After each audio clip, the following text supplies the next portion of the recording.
one of our guests earlier in the week, for enough, came from Airdrie on a Monday. I was against Airdrie in my very young days. It was a great finish, Danny. You'd have been proud of it. Really? Oh, yeah. Did he get flying header in the top corner. So he got on the end of that one, then? He got on the end of those. 110 playing 80. Yeah, it didn't quite hit the mark there with the 50 you needed. Now the women have the initiative. Jill, it's finally arrived. Your time in the sun. Come and join me.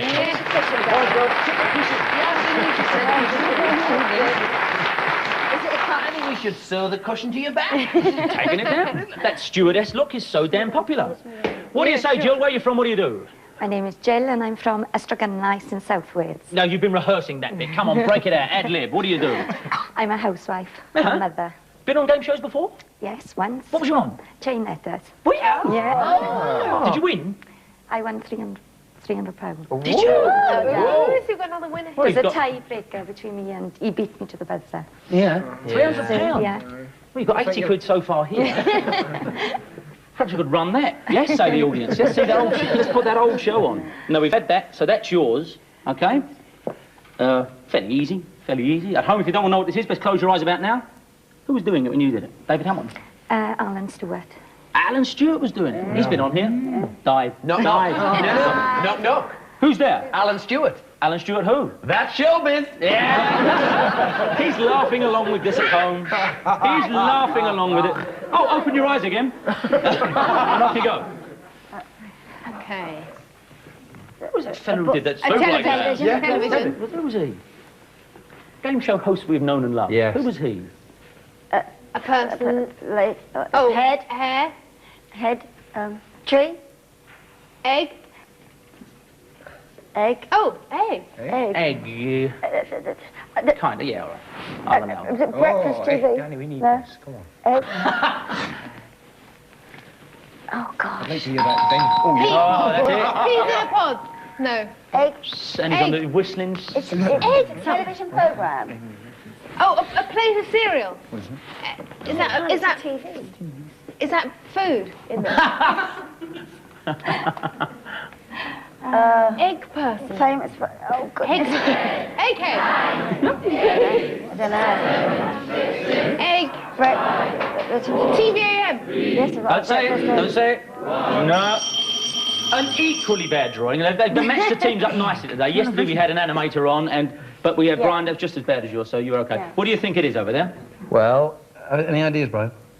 Go for it, if you have one. Television. Go on. Something to do with egg, but as much as Teach an egg. What do you think? Eggs and bacon. Eggs and bacon. Why would he just know? He got it wrong. It's eggs and bacon. Eggs and bacon it is. Baker's dozen. It's been a long show. Eggs in the... Yeah. And of course that well-known Baker's hat look there.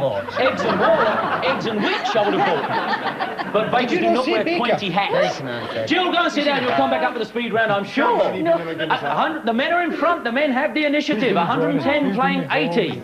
So as we go to the speed round, they have 2 minutes to get through as many of these cards as they can. This is where the game really is won and lost. There are 3 of these cards in front, 30 points in front at the moment, the men are.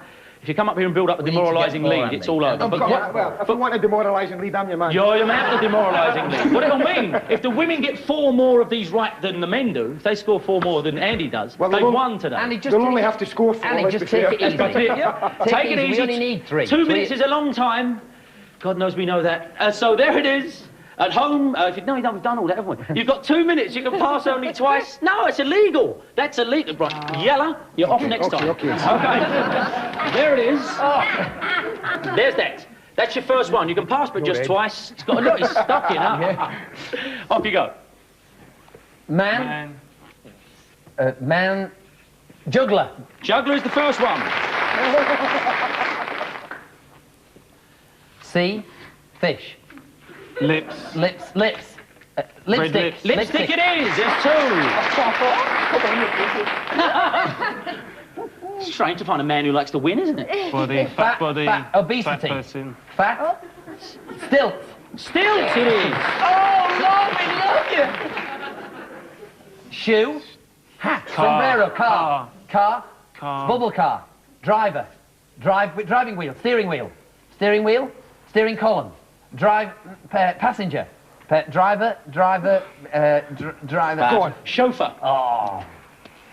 Oh, that's quite hard. That's quite... Hill, Eskimo, igloo. Igloo it is. Yes! Hallelujah, got us! Fish and chips. Come on. I've got it. What? That's a tough one. I can't. Stepping stones. There'll be a... Great Wall of China. This way up. Escalator.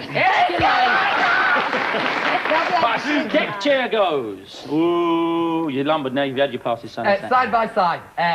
Shadows. Keeping their powder dry. Nose. Runny nose. Snow. Dripping cap. No. What it is. Do two.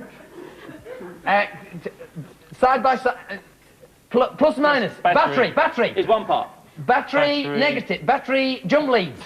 Battery. How do you draw? Battery coil. Got a battery. Sounds like you could do what you want. Battery earpiece. Earache. Battery.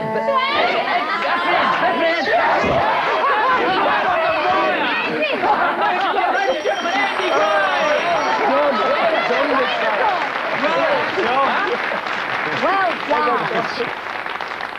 You see, on Monday they were saying sack the ball, get rid of them, but it takes time to build a tough fighting unit. That's exactly what happened. Shelter was the only one you had to really give up on. I think. You ever tried to drive while eating corn on the cob? It is virtually impossible. Well, 80 the women. You need 11 of these. Oh. I know. Well, should we wrap it up? Do you want to do it or not? Oh, no, it's from Jill a few quid. To the viewers. Who's coming up? Emma's coming up. Oh, Emma can do this. Yes. 11. But Tommy Boy did 14. Easy peasy lemon squeezy hands and easy 1, 2, 3. There's your first one. Remembering you can pass, but only twice. And even if it doesn't look like you're going to get the 11, get a few quid in for Jill. Yeah, She's been a winner before. She can be a winner again. We can get her a shot at Lennox Lewis. There it is. God knows everyone else is. There it is. First one, off you go. Man. For those viewers that have now lost interest, if you want to get your shopping list together, please do so. Baby. Is that a baby? Richard will tell you about that. Cling. I'd pass hard, I'd pass. Is that pass? Siamese twin. Neil Weedy got that. You know some gags Yes, about you them, most don't likely would have done that. you? None of them repeatable. A grid. Riding on the other side of the road. Grid. Good. Oh, yeah. God, we're not doing too good. Tennis racket. Watch. What? I don't know what they look like. Huh? Well, the second don't look like that. Bagpipes goes. That's really hard. That's really hard. What are we going to do? Really She's hard. passed twice, she's stuck with it. We'll do one. Well, this should be fun. Do then. what? Just do one. Draw that. This should be fun. A tuning fork. Yeah, better have a few quid. Yeah, these Let's days. call the real world. Let's a few quid. Fire, heat, pot, wok. What it is? Good stuff.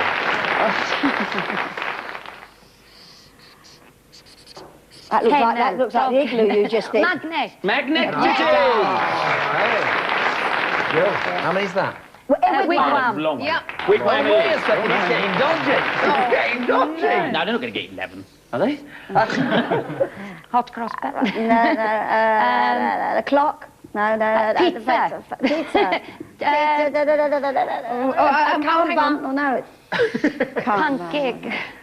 a square one. Bread. Okay, hang on. A pan, that bread. Oh, you'll never get that. Pizza bread. Pizza bread. Naan bread. Not long bread. Lemon, shortbread. And the time is up. Well, I'll give you a round of applause because you guessed that with an 130 score.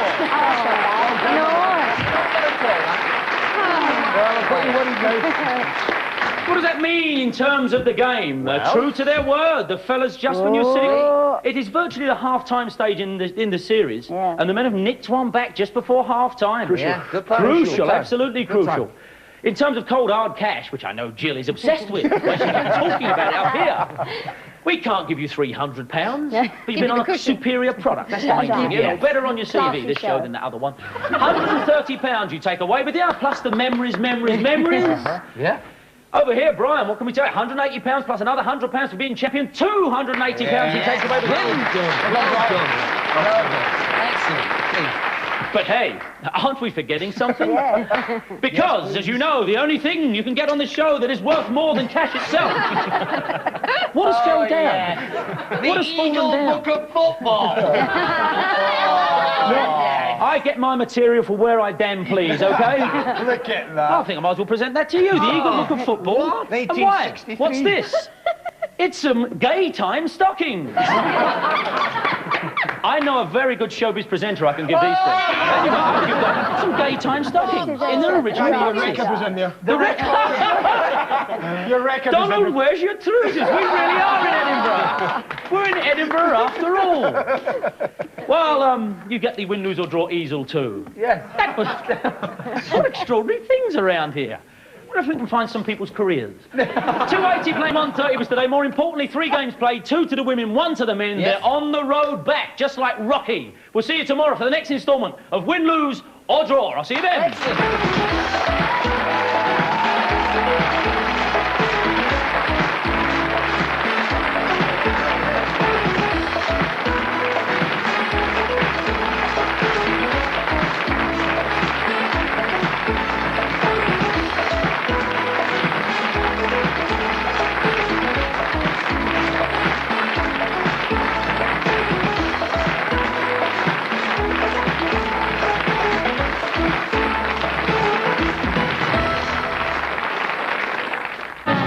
Big Chief Rain in the Face brings news of great importance. There is cause for celebration, but how will they spread the news throughout the land? Little Big Lips has an idea.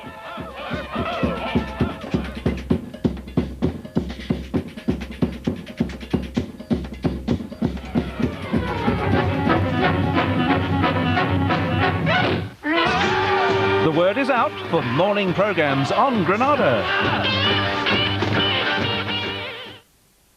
Your stylist looks for beauty, so do you. Your stylist looks for simplicity, so do you. And so did Vidal Sassoon. He revolutionized the world of hairdressing, then he did the same with shampoo. Vidal Sassoon Wash and Go, salon shampoo and conditioner in one. With Wash and Go, my hair feels softer, fuller, and bounces back into shape. And that's the promise of a great stylist. Vidal Sassoon Wash and Go. Great hair, no fuss. When you get your own flat, you need to get your own TV licence. Thanks for the reminder, Mum. Don't get a fine. Get a TV licence.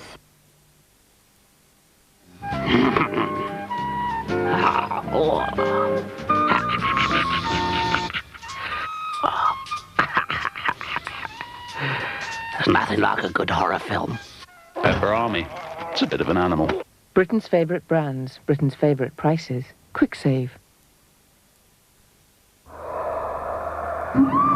When the problem is indigestion, you want relief that works, and works fast.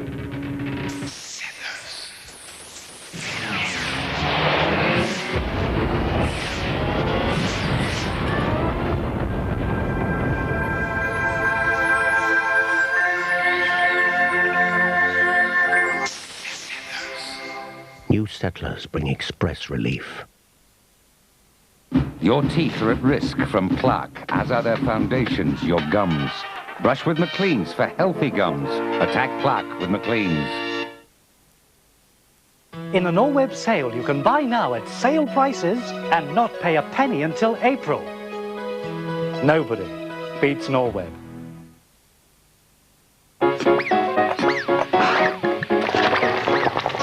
Ugh, burnt milk. Cream cleaner, I think. I think new Flash Liquid Gel. It's a new, easier kitchen cleaner. Liquid gel?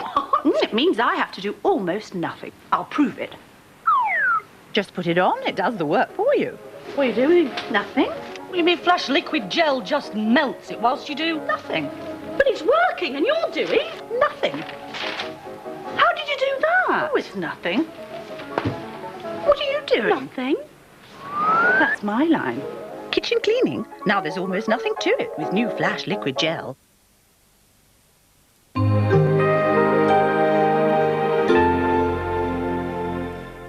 Well, now on Granada, the midday news roundup, beginning with Carol Barnes at ITN.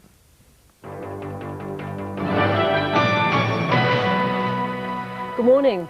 Doctors treating 5-year-old Irma Hadjimuratovic in a London hospital say her condition has worsened considerably. Irma suffered injuries to her back and abdomen in an attack that killed her mother. She's also suffering from severe meningitis. A British hostage and his Australian cousin are free today after being held captive for 5 weeks by Kurdish rebels in Turkey. David Rowbottom and Tanya Miller are on their way to Ankara for medical checks before flying to London. A husband and wife and their small child were injured when a bomb exploded under their car on the outskirts of Belfast this morning. The child, who was in a baby seat behind the driver, escaped serious injury but suffered shock. The outlawed Ulster freedom fighters say they did it. In the lunchtime news, we'll have the very latest on little Irma's condition. That's at 12:30 with Nicholas Owen and me. But for now, goodbye.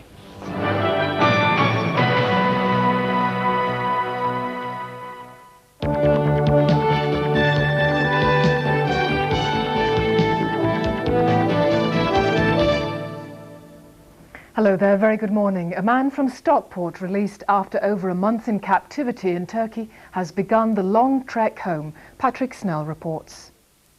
Looking tired and worn after their gruelling ordeal, David Rowbottom and his Australian cousin Tanya Miller refuelled in Ankara after being freed from the mountainous terrain that's been home for the last 5 weeks. They'd been captured by the Kurdish rebel group, the PKK, during a round-the-world cycling trip. We didn't know whether they were alive or dead until they were claimed as being hostages of the PKK. And since then, just the ups and downs of the optimism regarding their release. As you can appreciate, we've known several times that the prospects were high for release, and it's fallen flat. The pair are said to be unharmed and in good spirits. They're expected to return to Britain within the next couple of days. The teenage girl from Blackburn who was robbed and left for dead in France is now being treated in her hometown.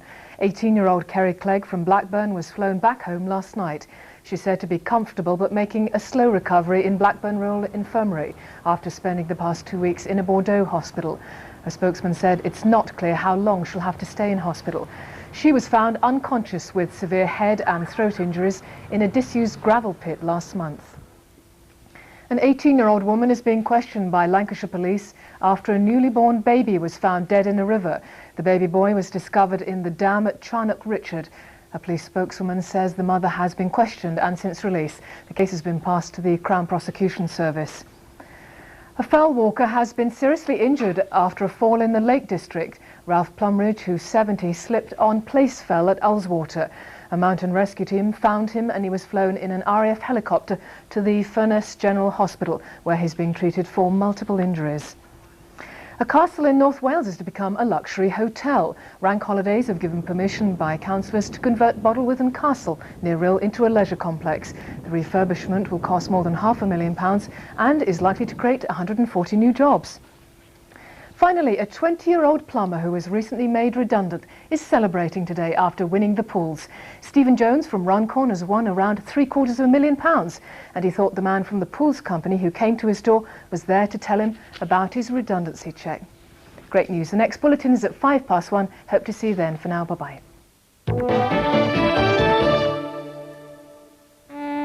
It's a top-notch burger bar. Very fast food and first-rate staff. This is the first time I've been late all week. Yeah, and it's only Monday. Such understanding management. Excuse me. I'm the only one around here who's allowed to harass the staff. Ideal menu for the more difficult customer. 3 coffees, 6 donuts, and a large mallet. Let's hear it for Spats. Wednesdays, 20 to 5 on CITV. Class with a cabin K. Well, in 10 minutes, there's a competition in all sorts, but first a rival for... School's out. And telly's in for summer on Granada. Hammering, hoovering and havoc is hardly a hushed affair. Exactly. Meet Daisy the donkey and lots of other animals with Tilly, Tom and Tiny on Tops TV. Bounce your way to Mossop and Tiddle-up in the Riddlers. The holiday by the seaside. Don't you think it's exciting? Look, would you kindly tell me what you are talking about? Morning programmes for children while school's out. And it's one of those programmes next, but which one? The answer after the break.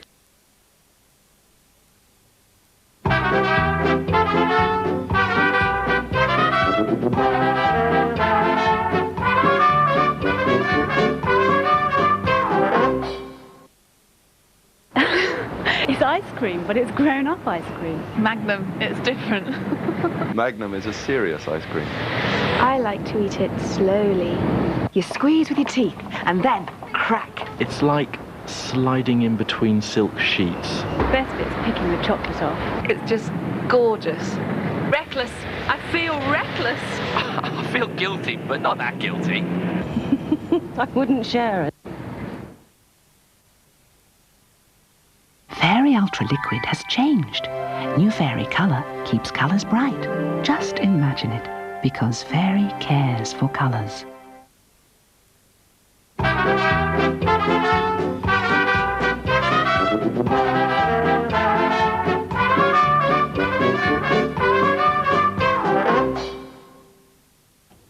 Hello and welcome to the younger viewers at home. Well, did you know what your special programme is today?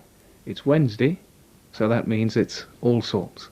Well, that was a kind of competition, wasn't it? And there's another competition in the programme.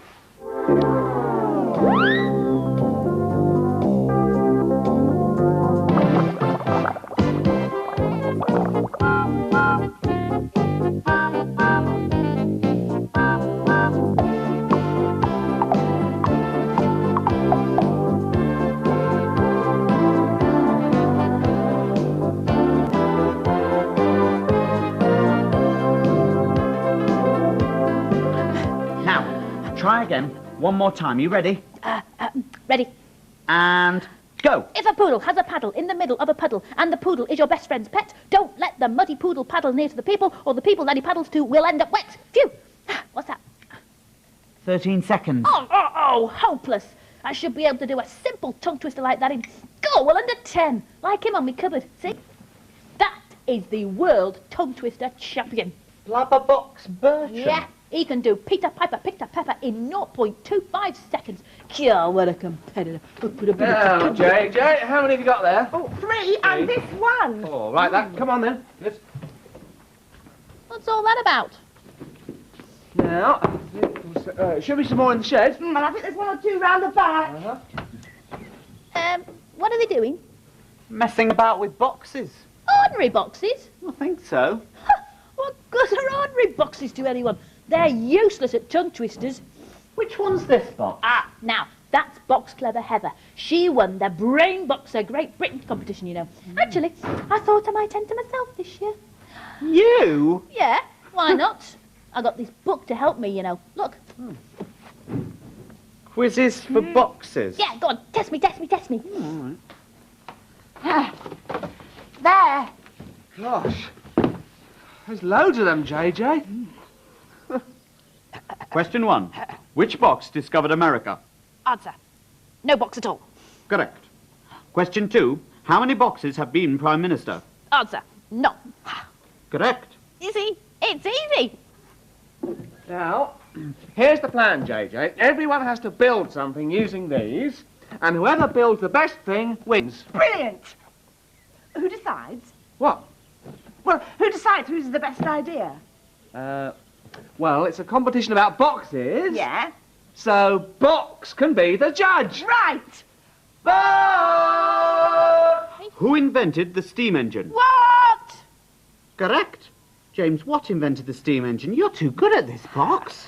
We've got a job for you. Oi, put me down. Question 4. Box?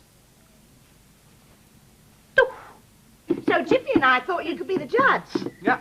A judge? Me? In a competition? A real competition? Oh, brilliant.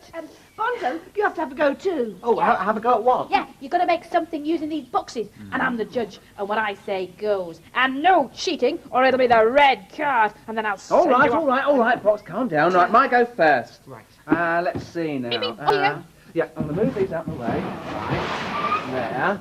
Now, I'm going to make something that you travel in. A bus?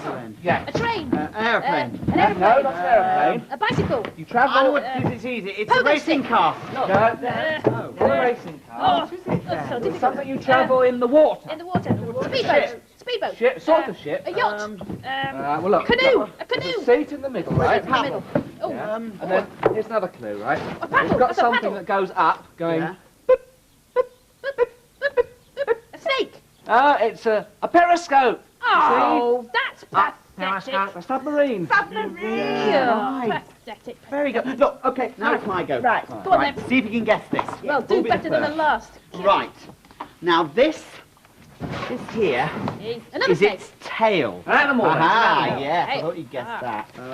Tuck that in there. Wait a minute.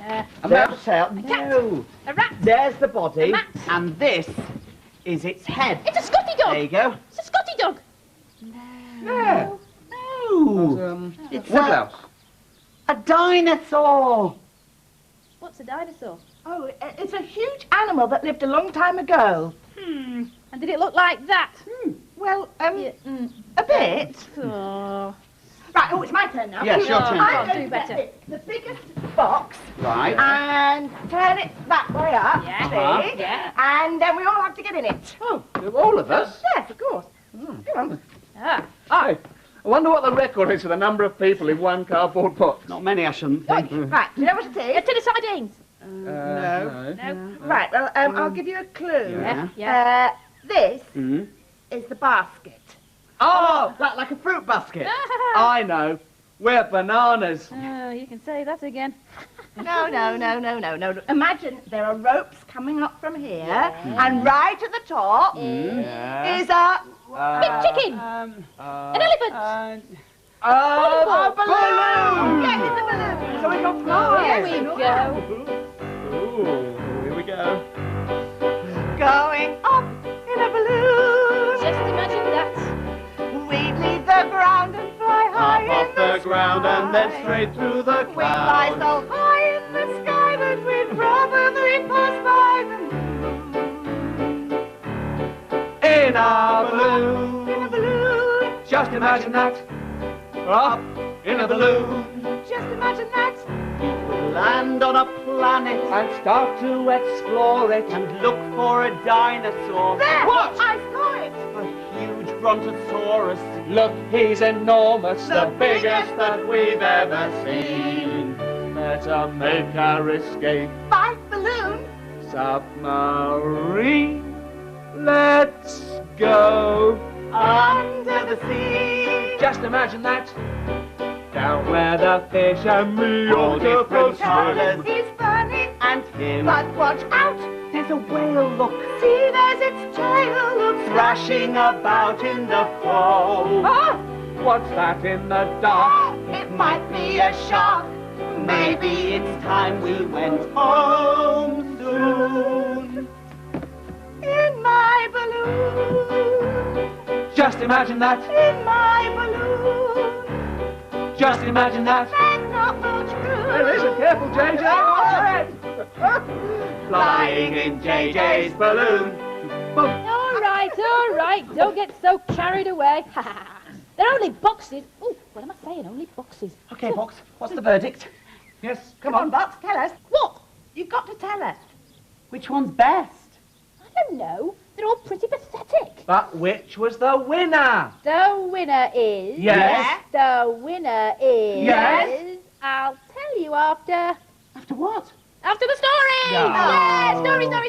Come on, Up in a then, balloon. Box. Ready. What's that for? Sound effects. Up in a balloon. Shifty, up in a balloon. Right. Right, are you going to be all right there, Box? Yeah. You think? Good. Right. Okay. Okay. Once upon a time, on a little island somewhere in the middle of the sea... See? Oh, let's do C. Oh, Sound right. effects. Good. Yeah. Shh, a wave. What are they doing? Sound effects, Box. Carry on, Bonzo. And on this island lived Reggie. Reggie was a train. Oh, do we have to put up with this? Not quite so loud. Sorry. Reggie was always late. That's because he loved to talk. And as he made his way around the little island where he lived, he would stop and chat to the animals. "It's a disgrace," shouted the ticket collector. "You never catch Geraldine being late." Geraldine was the bright new electric train that could get around the island in 2 hours flat. That's the record. She would say. 2 hours. No one's ever done it in less. The ticket collector snarled at Reggie. If she can do it, you can do it, You'd stand a better chance if you didn't stop to chat. Geraldine said after the ticket collector had gone, and she disappeared inside her brand new shed. Who does she think she is? Reggie shouted after her. Show off, upstart. I could race around this island any time, 2 hours or no 2 hours, Wanna bet? said Geraldine from inside her shed. And Reggie got so annoyed that the water in his boiler heated up really quickly. Blah, blah, blah, blah, blah, blah, blah, blah, blah, blah, blah, blah, blah, blah, blah, blah, blah. And he blew steam out of his funnel. Pooped Reggie. I'll show you all. And off he went down the track quicker than he'd ever gone before. I'll do it in 2 hours or bust. Yeah. He raced past the forest where all kinds of birds and animals came out to look. Yeah, it's a great story. Yeah. All kinds of animals. Animals. Sorry, can't stop, he told them all. Got to get round the island in 2 hours. Ooh, ooh. And on he went into the distance, getting faster and faster all the time. Look at Reggie! They all shouted. He's really getting up steam. Getting up steam. Getting up steam. Getting up steam. Getting up steam. Getting up steam. Getting up steam. Getting up steam. Getting up steam. Getting up steam. Getting up steam. I can move it, I can prove it, I'm a mean machine. I mean, look at me go. Look at him go. I'm gonna be faster than the fastest train that you've ever seen. Gotta think. I can do it, and only me. Gotta think. I can make it, it's really easy. Gotta think. I'll be the best, I'll beat all the rest, yes, even Geraldine. 'Cause now he's really getting up steam. Getting up steam. Getting up steam. Getting up steam. What's happening? Reggie slowed right down. Oh no, me boiler! Cried Reggie, and he came to a full stop. His boiler had sprung a leak, and all the water had run out. That's it, I've had it. I'm finished. And down the siding, in amongst the tall trees where he thought no one could see and no one could hear, Reggie began to cry. The tears hissed and bubbled as they ran over his hot metal face. Bubble, bubble, bubble, bubble, bubble, bubble. What's he doing down there? Said some pelicans who were passing overhead. Pelicans? How do you do pelicans, JJ? What are pelicans? Pelicans are huge birds with big beaks for catching lots of food. Oh, okay. I get the picture. Get on with the story. Before long, all the animals that lived on the island were gathered round Reggie to see what the matter was. Nothing can save me now, said Reggie. It's the end of the line. And he cried some more, until there was a huge puddle of tears around his engine. What are we going to do? Asked all the animals. It's obvious, said the pelican. The answer's right here. All we have to do is scoop up this puddle and put it back into Reggie's boiler. Brilliant! Said the animals. But the holes, said Reggie, and he cried a few more useful drops. Leave those to us, said some woodpeckers. We'll patch up the holes in no time. We'll use our beaks as hammers. And so the woodpeckers patched up the boiler, while the pelicans scooped up the water in the puddle in their huge beaks and poured it back inside Reggie. And very soon, he was steaming up again as good as new. Said Reggie. What's the time? Time enough, said the animals. You can do it. I will do it, said Reggie. But I'll have to hurry. Woo, woo. And off he went again with all the animals running behind him to help him on the hill. Get on. Yeah. Getting up steam. Getting up steam. Getting up steam. Getting up steam. Getting up steam. Getting up steam. And with his newly patched up engine, he went faster than he'd ever gone before. Look at me go, said Reggie. Look at go. Look at go. Look at go. Nothing can stop me now, he shouted. Nothing can stop me. Nothing can stop me. Nothing can stop me. Nothing can stop me. Soon the station came into sight. Nearly there. Nearly there. Nearly there. Nearly there. Nearly there. Nearly there. And Reggie could see the ticket collector standing on the platform. What's the time? What's the time? What's the time? What's the time? What's the time? That's amazing, he said. 1 hour, 59 minutes. You've beaten the record. And all the animals cheered and shouted. Reggie. And Reggie, because he'd been running so fast, just looked around at them all and said, "Phew! I'm pooped." Oh, good story. Hey, but I could do better than Jiffy's poop poop. Yeah, listen. Poop poop, poop poop poop poop. Hey, oh, hold on. What? Where's JJ gone? Oh, watch out! Oh, that's given me a great idea. Oh, What careful. hang on. Now. What? I'm a train! Oh, fantastic! She even sounds like Reggie. Hey, you know what this means, don't you? What? It means that the winner of this week's World Championship box building competition is... Da, da, da, da, da, da. Me! Yeah, Hang on a minute. Yeah, that's right. It's me. I'm the best. Look, you can't be the judge and the winner. Why not? Well, and JJ thought of the train. It was her idea. Yes, So really, I should be the winner. Yeah, JJ. Look, I am the judge, and my decision is final. So, poop to the lot of you. Come on, Thunderbolt. Let's have a ride.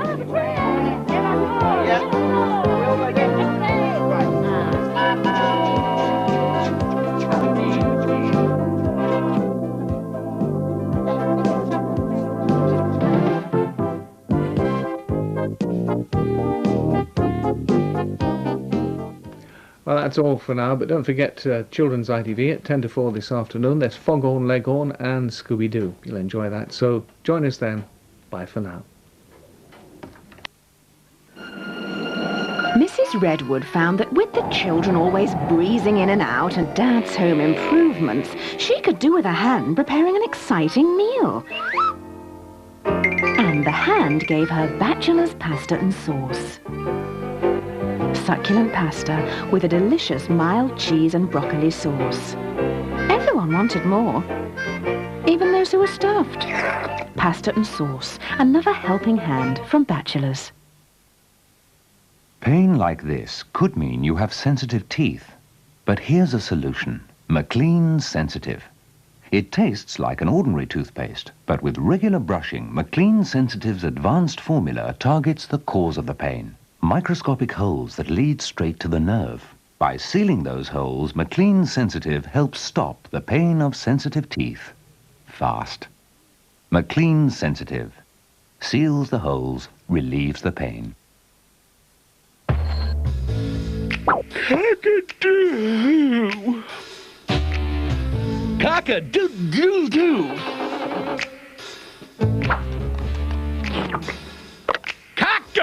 Cock-a-doodle-doo! Nothing starts the day like Kellogg's Corn Flakes cock-a-doodle-doo. Hello, it's me. Oh, how's your holiday? Perfect. Now, are you near the fridge? I'm spreading light Philadelphia really thickly. Tell me how it tastes. Too delicious to describe. Try. Well, it tastes fresh and pure and cool and like Philadelphia. Tell me it's so delicious that you could bury yourself in it. It is nice. Are you missing your Philadelphia? No, just wanted to see how you were. Oh, how thoughtful. Bathroom's free. Sorry, Dad, late for school. Oh, morning, Kevin. Good morning, Dad. How are you this fine morning? Oh, very well, thank you. Shirley, have you seen my new pink shirt? Try the airing cupboard, dear. But mind that loose shelf. Oh, thanks for telling me. Well done, Dad. You found my PE kit. Think I'll go back to bed. And I'll bring you a nice cup of PG tips. You can really taste the difference in a cup of PG. Tender tips make tastier tea. Now I'm ready to face the world. Don't forget your lie-in, Jeff. It's Saturday. Oh, no, love. Show Kevin doesn't. Bye!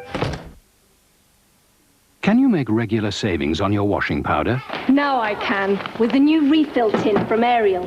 It keeps the powder dry and lasts ages. So you can keep on using refills, which will save you money. Time and time again. The new Ariel refill tins, think of them as money boxes for your powder.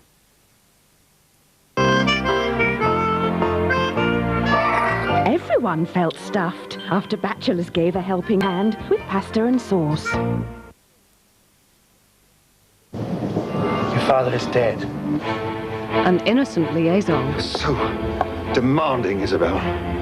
So desperate. Desperate becomes a deadly conspiracy. You can't just kill one. You've got to kill them all. We were happy together once. Now this is more like sharing a grave. What's happening to us, Roger? deception and revenge. A crime of passion in the Blackheath poisonings, Saturday at 9:50.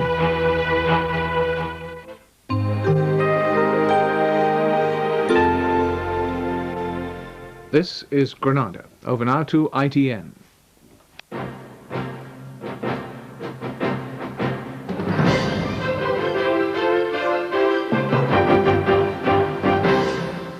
Welcome to the lunchtime news from ITN. Yes, hello. The main developments this Wednesday afternoon.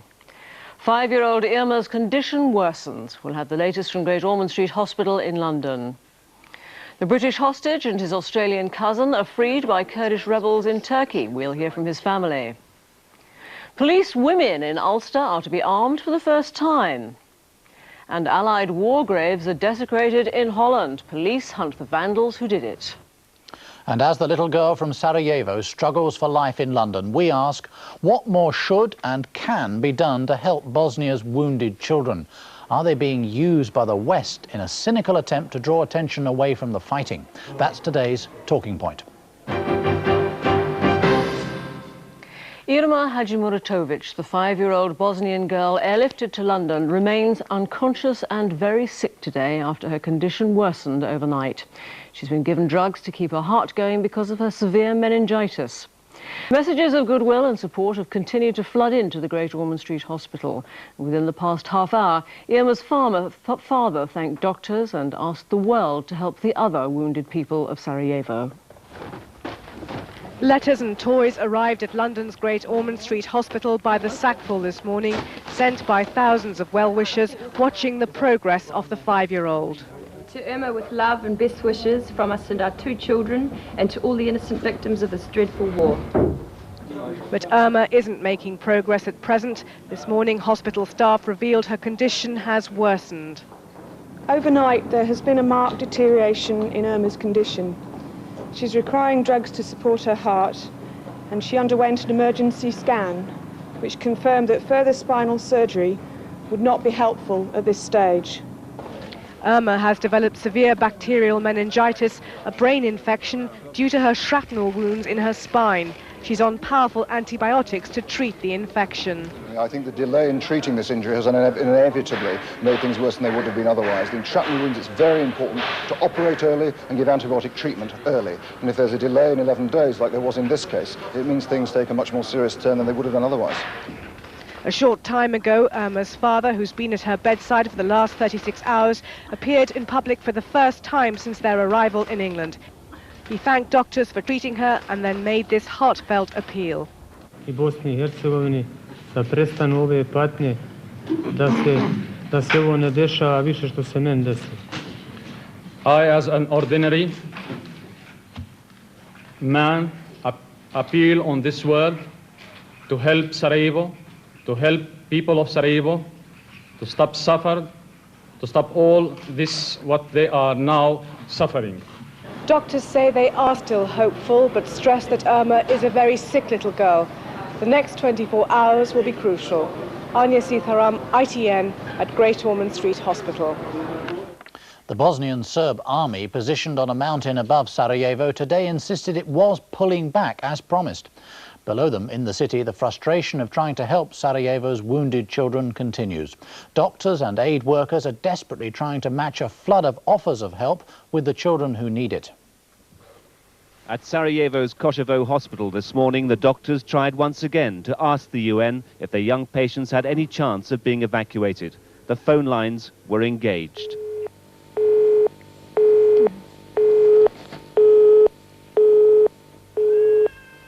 "14-month-old Amra has a cyst on her spine. If she doesn't get an operation soon, she'll be paralyzed. She only took her first steps a few months ago. Now she might never walk again." Finally, the doctors did get through, only to be told they were talking to the wrong person. It's horrible, because in this moment we have 4 or 5 persons who are very urgent for evacuation. We can't help them now. Our conditions are horrible. We have no electricity. 10-year-old Amar has shrapnel lodged near his optical nerve. He will lose his eye unless he's evacuated immediately. He heard the whistling of the mortar. It landed. He was covered completely with shrapnel and he saw himself bleeding. 2 surgeons at the Radcliffe Hospital in Oxford have agreed to do the operation on Amar free of charge. There's no guarantee they'll save his eye, though, and there's the question of who will pay for his parents to be at his bedside. What we need is a package for every patient. The package needs to be a hospital who will treat them, the coverage of the costs of that hospital treatment, the entry into the country where the hospital is. If those conditions are in place, the UN here say they can have a plane waiting at the airport to evacuate the casualties within just 12 hours. David Chater, ITN, in Sarajevo. Well, Oxford's Radcliffe Infirmary has the specialist skills that could help Amar Nevesinja, the boy we saw there with shrapnel in his optic nerve. But official clearance is needed before their offer of help can be put into action. Olga Senior from the Radcliffe joins us now. Olga Senior, why can't you go ahead straight away and get this little boy over for treatment? Unfortunately, we really do need to have funding for this little boy. We're very keen to help, as is the whole ophthalmic unit at the infirmary, but we do need funding. So you can't pay for him in any way? We can certainly put his parents up. We have facilities on site for that, but we do need to cover the costs of his treatment. What about the red tape? I mean, are the Foreign Office helping you on this? Well, I have been in touch with them this morning, and I have given them our name and the patient's name, and they have said they'll get back to us. So you're still waiting on them? Yes, indeed we are. In fact, the red tape getting in the way again? It would appear to be so at the moment. How is his stay going to be financed, do you think? I really am not clear about that at all at the moment. Presumably it may have to be either through donations or through some other agency. And what about his parents? As we heard, of course, they've got to be looked after. Yes, we do have facilities on site at the Radcliffe Infirmary for parents to stay close to their children, and we would certainly avail them of those facilities. Olga Senior, thank you very much for joining us. The United Nations has been deluged with offers to help Sarajevo's children since the story of little Irma began to unfold. Hospitals from around the world have contacted the UN's Commission for Refugees, the UNHCR, in Geneva.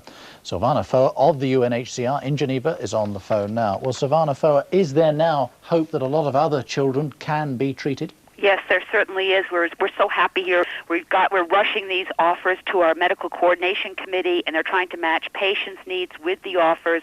And of course, there's always the question of funding. This is something only governments can fund. We're talking about hundreds of thousands of pounds worth of medical treatment for almost every patient. How many children are you talking about at the moment, and what sort of destinations do you have in mind for them? Well, we have now 41 people waiting on the urgent evacuation list for paid medical treatment, and about a third of them are under 12.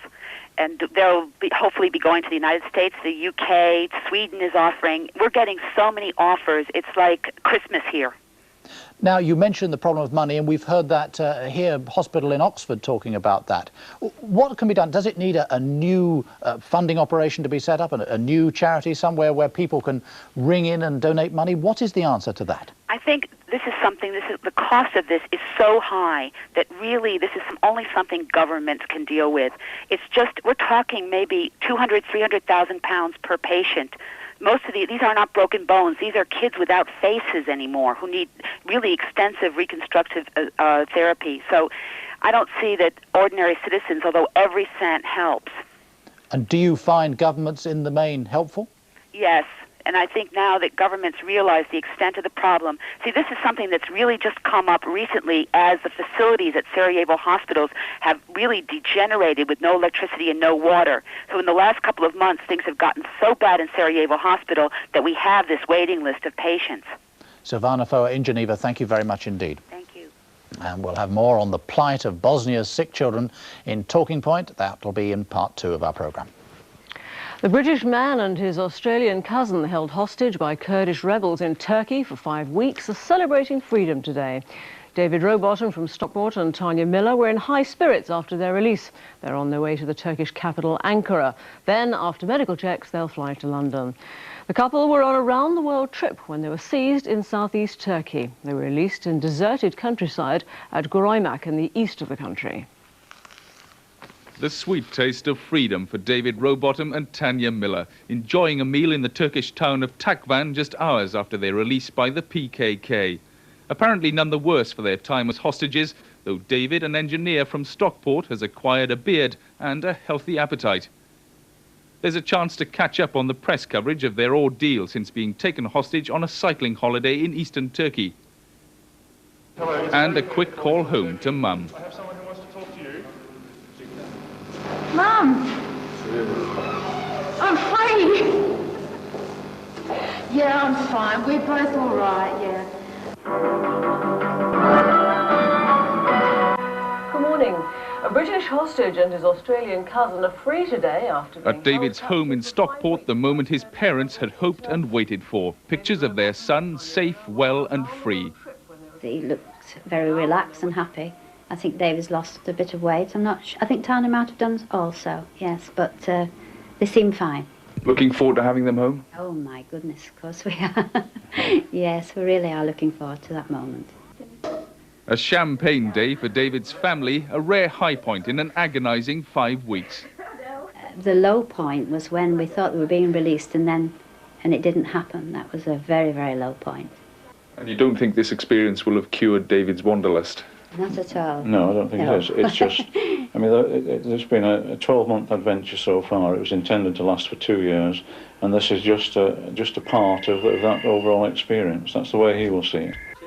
David will share in the champagne soon, but his parents are sure he'll be off to a slightly safer part of the world before long. Howell Jones, ITN, Stockport. A short time ago, I also spoke to David's parents, Elizabeth and Alan Rowbottom, at their home in Stockport. They told me how they felt when they heard the couple had been set free. Oh, over the moon. Absolutely delighted. Very, very excited. Have you both seen the pictures of them this morning since they were released? How did they look? Oh, well, I think they've lost some weight, but they were looking good. We were very pleased to see them. How did David sound on the phone? He sounded fine, very happy, and he was more concerned about us, really, hoping that we'd coped with this. Mr. Rowbottom, was he able to tell you anything about what he'd gone through? No, it was a very brief call. We'll know a little bit more about it later on in the day. Just to say that he was well and looking forward to meeting us. And Mum's home cooking and home comforts in general. They're having medical checks. Mrs. Rowbottom, are they completely fit? Well, they were when they set off, that's for sure. When we met up with them in May, they were very fit. So I think that's helped them a lot through this ordeal. Thousands of people have been killed by these rebels, of course, and did you ever fear the worst? Yes, we did at one time. Yes.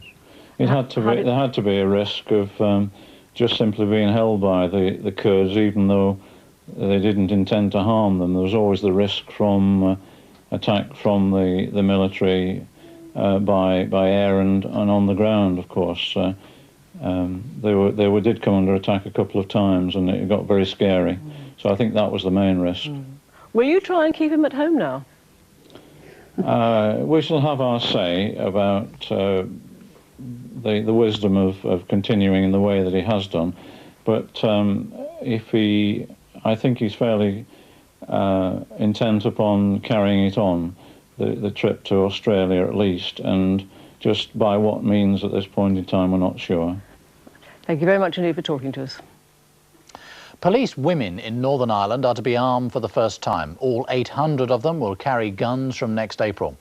In Belfast this morning, a bomb exploded under a moving car. A man and his wife were wounded. A child suffered shock.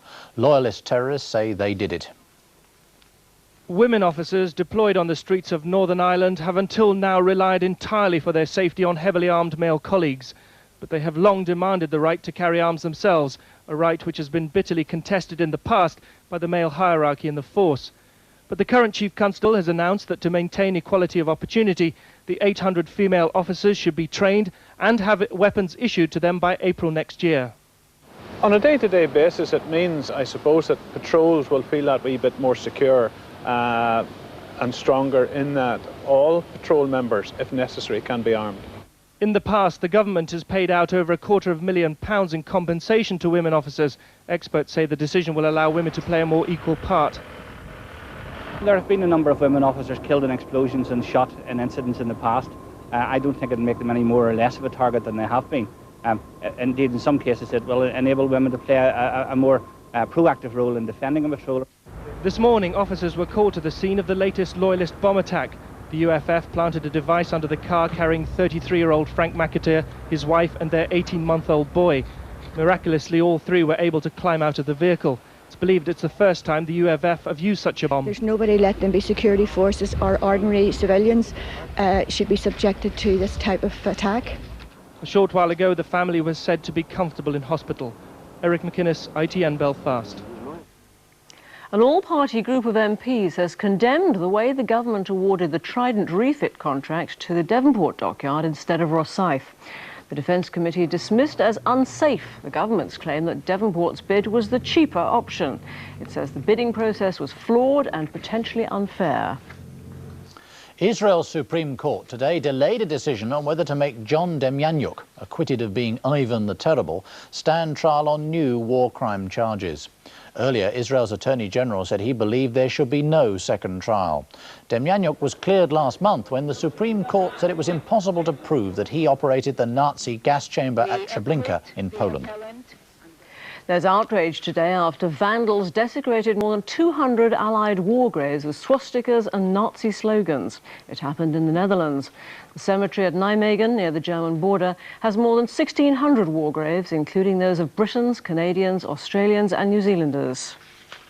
What has been a last resting place for British and Commonwealth servicemen today stands desecrated. The fascist ideals these men died fighting against now daubed on their headstones. Over 200 of the 1,600 graves at the Jonkerbos War Cemetery in Nijmegen vandalised. Foreigners out, spray-painted in German, but also death to the Turks, an apparent reference to foreign workers just across the border in Germany. It's incredible, says this Dutch policeman, that people should express their feelings like this. There's no way you could reason with the type of people who did this. Nijmegen was a casualty clearing station for those who fell during the Battle of Arnhem. Welsh Guards, Nottinghamshire Yeomanry and Glasgow Highlanders lie buried there, alongside Australian, New Zealand and Canadian servicemen. Today, the Commonwealth War Graves Commission, who maintain the cemetery, expressed outrage at what's happened. Well, our immediate feeling was one of horror and sadness that a war cemetery such as Jonkerbos had suffered such a mindless attack. We have a team from our office in Ypres which has been dispatched to Jonkerbos in order to correct the damage. Dutch detectives are questioning known right-wing extremists in the area, but say it may also have been carried out by neo-Nazis from Germany. Now to some health news. Doctors have been criticised for wasting tens of millions of pounds by prescribing unnecessary drugs. A National Audit Office report says 2 in every 3 prescriptions in England last year were repeats issued without consultation. And it says many repeats were not used. The report says it's a waste of money and the health of patients is put at risk. Every year, the health service spends £3 billion on drugs. But the National Audit Office report says there's too much waste because doctors issued too many repeat prescriptions without seeing patients. Some chemists agree. A lot of prescriptions are computer generated, and the computer only follows the commands that you give it, and it prints out everything that is on the patient's file. So therefore, either the operator or the doctor must ensure that only the drugs that are prescribed or that he needs to prescribe are printed out on the prescription form. For many elderly people, repeat prescriptions are a fact of life, controlling ongoing conditions such as gout or arthritis. At this London surgery, patients' records are monitored on computer, and they have to see the doctor once every 3 months. It's claimed anything more would be unreasonable.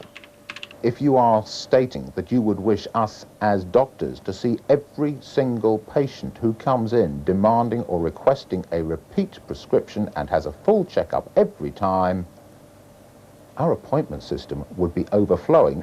Instead, he blames the drugs companies for not issuing pills in standard-sized packs. These 2 drugs are prescribed together to treat blood pressure. Atenolol has got 28 pills in the pack. Diamide K has 30. So every time the prescription is repeated, 2 Diamide K tablets are wasted. Today, the Department of Health said procedures for issuing repeat prescriptions are continually under review. 2,000 scientists are debating what to do with the last remaining stocks of the smallpox virus. Smallpox, which used to be one of history's worst mass killers, has long been eradicated. If the last samples of the virus are destroyed, the germ will be lost forever to research. But equally, it could be never used in germ warfare. The scientists are meeting in Glasgow. Behind these gates, in a quiet corner of Moscow, a laboratory that houses one of the last supplies of the deadly smallpox virus. A ramshackle building, limited security, an unlikely home for one of the most prolific killers in the history of mankind. Scientists will discuss today whether the virus, kept under lock and key here and at another laboratory in the USA, should itself be killed off. A mass program of vaccination in the 1960s and 70s wiped out smallpox around the world. Smallpox claimed its last victim in this country in 1978. A medical photographer died after the virus escaped from a laboratory which was thought to be secure. Whatever its history, many of the experts, virologists meeting in Glasgow, believe smallpox should be preserved for research. Smallpox virus was a deadly disease, and by studying some of the genes involved in causing disease of smallpox, we may get insights into disease mechanisms of other viruses which are existing at the moment. Others say now is the time to destroy the last of the virus. Well, these actual stocks we have not been used for the last 15 years, but they remain a potential source from which the virus could possibly escape if it was, for example, it got into the hands of a terrorist group. But as they discuss the future of the smallpox virus here this evening, the scientists cannot be entirely certain that the only stocks left on Earth are those in Atlanta and Moscow. It could be, for example, that a third world government has built up its own secret stockpile unknown to the scientific community. Hugh Pym, ITN at the International Congress of Virology in Glasgow. Well, we'll take a short break now. In part two, the little Bosnian girl desperately ill in hospital in London has focused attention anew on the suffering in Bosnia. Is the outside world's response a sensible one now? That's today's talking point. And that's followed at 1 o'clock by a summary of the main news. We're back in a couple of minutes.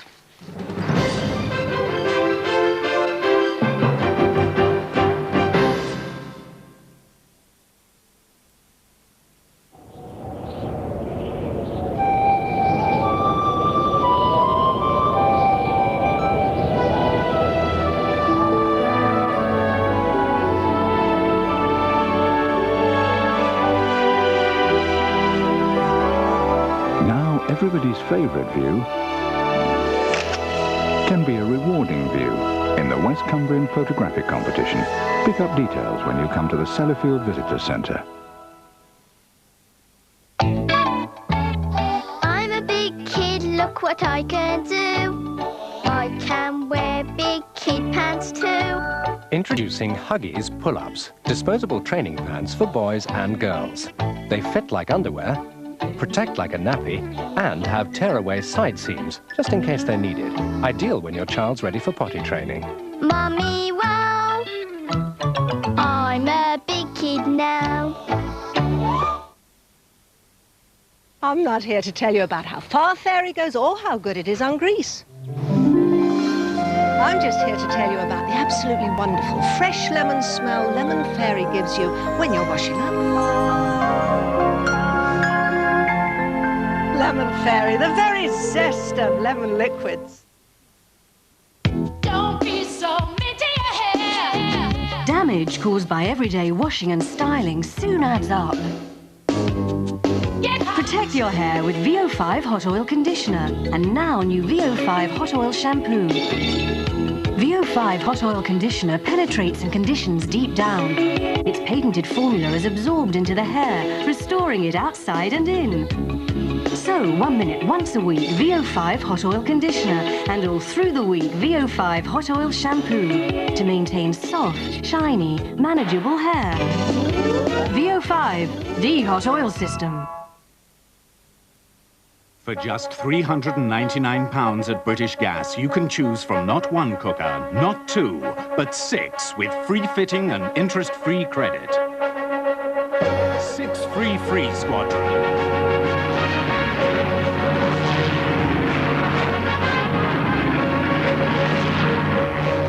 Right here, chaps, let's deliver. by these mutants. 6 Free Squadron, now based at a British Gas showroom near you. So you did knowingly eat a wicked-looking dessert? Or rich and fruity and gooey. I was going to say that. There can only be one verdict. Yes, guilty. Guilty. Guilty. Guilty. Guilty. It's okay. It was Weight Watchers. New low-fat frozen desserts. From Weight Watchers from Heinz.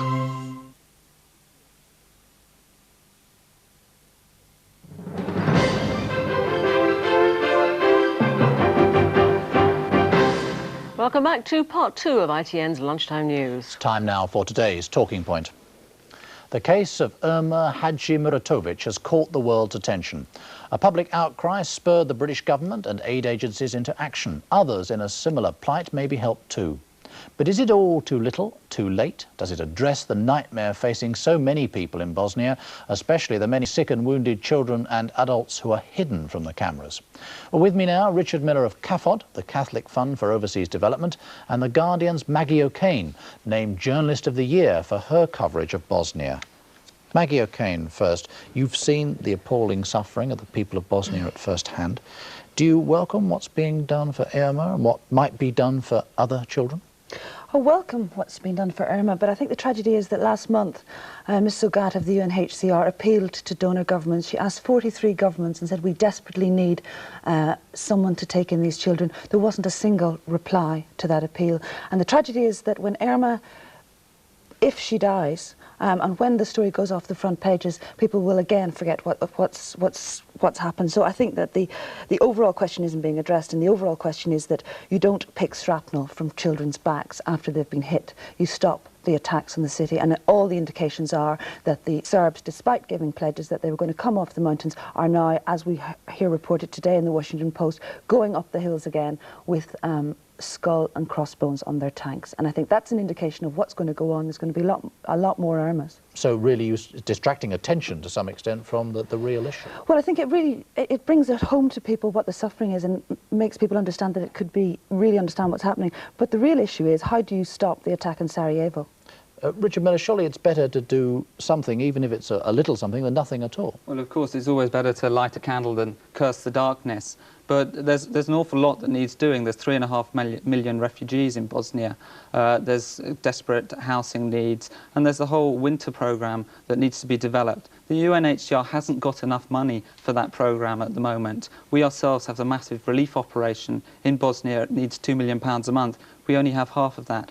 What I hope, as Maggie said, that the case of Irma will bring it home that this war is about people, that people are being injured. And many people in this country, I think, they really want something to be done. It's shocking. So they feel, well, if we can help a little child, that's very good. But at the end of the day, prevention is better than cure. Any good doctor will tell you that. And that's what we need, is to stop the war. Do you think there's something, well, shall we say, cynical, really, in the way that this particular case has developed, that government ministers went on the television, one little girl suffering terribly badly is helped, but so many others can't really be helped in practical circumstances? Even if the fighting was to stop now, it would be desperately difficult, wouldn't it? Well, I don't know about the politics of the situation, obviously. And obviously it's good if this child can be helped. And I think the media's done a fantastic role in that, in keeping the issue of Bosnia on the agenda. But I disagree that more can't be done. More can be done.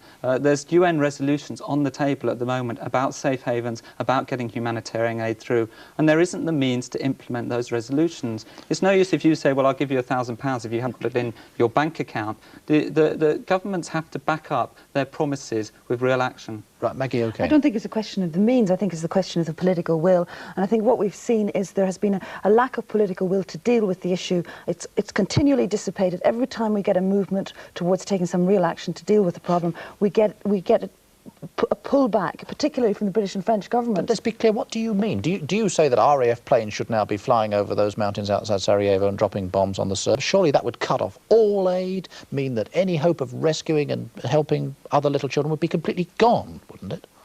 No, I don't believe it. I believe that the Serbs react whenever they hear a serious threat to their positions. We've seen it over the last 16 months. Any time that they were told there will be serious repercussions if you do not react, they stand back, like they did last week. They were warned last week and they agreed to pull off the So what do you do? What does the world do? I think it certainly threatens military intervention. It says that it will do it unless they stop bombing Sarajevo and unless they stop attacking what is left of Bosnia. Unless you do that, we will have another winter of despair and another winter of death, and we will have many, many more Irmas.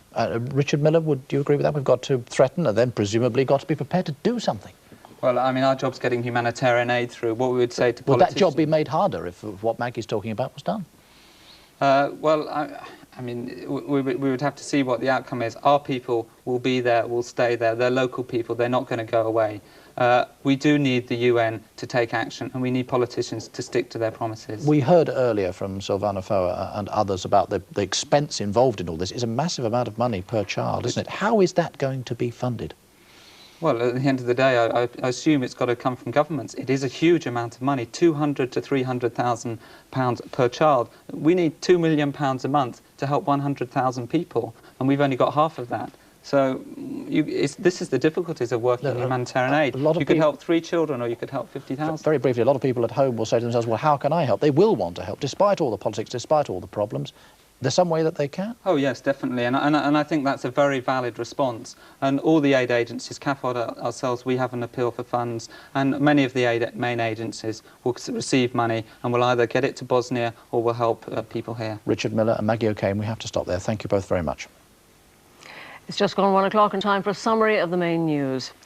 Irma Hadjimuratovic, the 5-year-old Bosnian girl airlifted to London, remains unconscious and very sick today after her condition worsened overnight. Messages of goodwill have continued to flood into the Great Ormond Street Hospital. Irma is being given drugs to keep her heart going because of her severe meningitis. I think the delay in treating this injury has inevitably made things worse than they would have been otherwise. In shrapnel wounds, it's very important to operate early and give antibiotic treatment early. And if there's a delay in 11 days, like there was in this case, it means things take a much more serious turn than they would have done otherwise. Reports are coming in of a NATO fighter plane crashing into the sea off the coast of Croatia. Both crew members are said to have ejected from the jet. Their nationality is not known. The plane was taking part in NATO manoeuvres to enforce the United Nations no-fly zone. The British man and his Australian cousin, held hostage by Kurdish rebels in Turkey for 5 weeks, are celebrating freedom today. David Rowbottom from Stockport and Tanya Miller were in high spirits after their release. They're on their way to the Turkish capital, Ankara. After medical checks, they'll fly straight on to London. They looked very relaxed and happy. I think David's lost a bit of weight. I think Tanya might have done also, yes, but they seem fine. Looking forward to having them home? Oh my goodness, of course we are. Yes, we really are looking forward to that moment. Police women in Northern Ireland are to be armed for the first time. All 800 of them will carry guns from next April. In the city, shares soared to new highs today. A short time ago, the FT 100 index was up 27 points, taking it over 3,000 for the first time. The pound was down nearly a cent against the dollar. It was up a fraction against the German mark. Business News and Commercial Union returned strongly to the black in spite of a £25 million insurance bill for the City of London bomb blast last April. It made first-half pre-tax profits of more than £65 million against a loss of £18 million last time. And that's the lunchtime news. ITN will bring you more news on Irma and other things as we get it, and of course the rest of the main news later in the day. We'll be back tomorrow at the same time, 12:30. Bye for now. Bye-bye.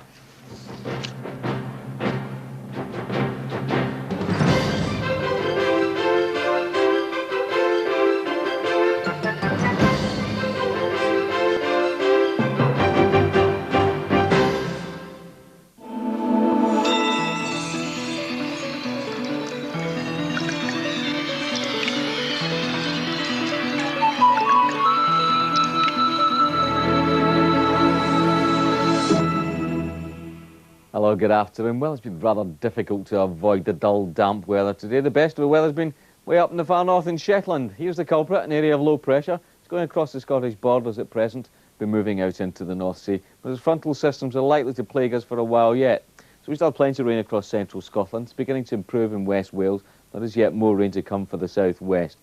Brightest weather coming in across Ireland at present, and some bright weather perhaps just coming up in the far east of England there as we go through this afternoon. But the south coast staying rather dull and gloomy. Now we'll find out brace of weather in Ireland beginning to work its way across northern England as we go through the afternoon, but with the brace of weather, it's quite brisk and heavy showers, and as I said, yet more rain returning to the southwest in the evening.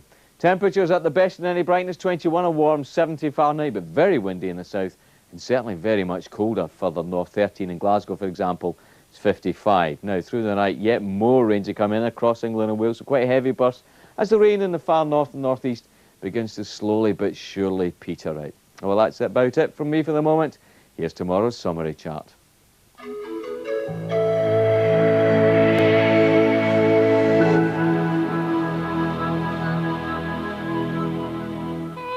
Highgrove in Gloucestershire, the setting for a unique survival special, featuring wildlife that flourishes under the special conditions designed by the Prince of Wales at his much-loved country estate. Although organic farming is held up to be some kind of strange hocus pocus, it's not at all. It's merely trying to work with the whole natural system in a more sensitive way. Highgrove's Nature Kingdom, Friday at 9.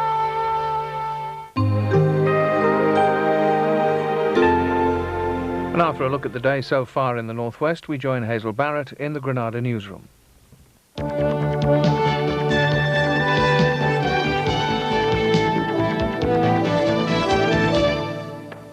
Hello there, good afternoon. The news this Wednesday lunchtime. Celebrations in Stockport as David Rowbottom is released in Turkey. Relief in Blackburn as Kerry Clegg arrives home from France.